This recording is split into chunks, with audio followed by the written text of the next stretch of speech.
On le sait, il est très difficile de se loger. Les loyers ont atteint de tels sommets que de plus en plus de familles n'ont pas d'autre choix que de s'installer à l'année au camping.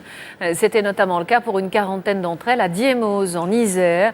Mais le camping est en passe d'être vendu. Elles sont aujourd'hui menacées d'expulsion.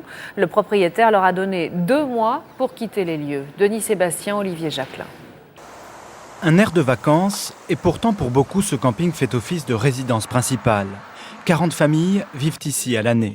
Des personnes qui pour la plupart ont un emploi comme Pierre, mais pas assez de revenus pour louer un logement en dur.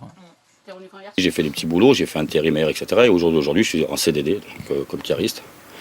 Et j'essaie de me poser, et puis voilà, ce qui nous arrive. Aujourd'hui on nous expulse. Je fais des petites heures de ménage, des trucs comme ça à droite à gauche, c'est tout. Je vis comme je peux, je vivote. Voilà. Et les loyers sont quand même moins chers qu'un appartement. De toute façon, un appartement, ils ne m'en donneront pas. En touchant 400 € par mois, on ne me donnera pas un appartement. Je suis désolée. Le paradoxe, c'est qu'ils sont propriétaires de leur mobil-home, mais locataires des emplacements. Ils risquent d'être expulsés après avoir vécu ici pour certains depuis 20 ans. La raison, le propriétaire du terrain prend sa retraite et a décidé de vendre. La personne que j'ai trouvée, donc le nouveau client, lui veut faire un parc de loisirs, donc il achète terrain nu. Ce qui veut dire que le jour qu'on va passer la vente, il faut que tout le monde soit parti. Alors les résidents se mobilisent, mais ils sont dans une situation aux frontières de la loi. En principe, les campings ne doivent pas accueillir de résidents permanents, et d'ailleurs ces derniers, même si leurs enfants sont scolarisés, ne sont pas considérés comme des habitants à part entière.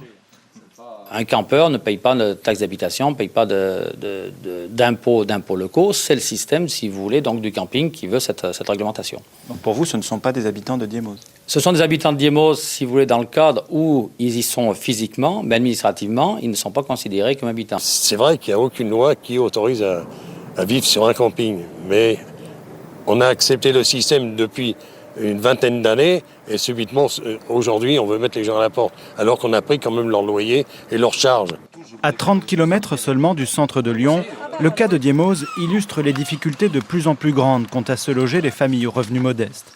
En France, selon une étude de l'année dernière, on compterait 100 000 personnes vivant toute l'année en camping.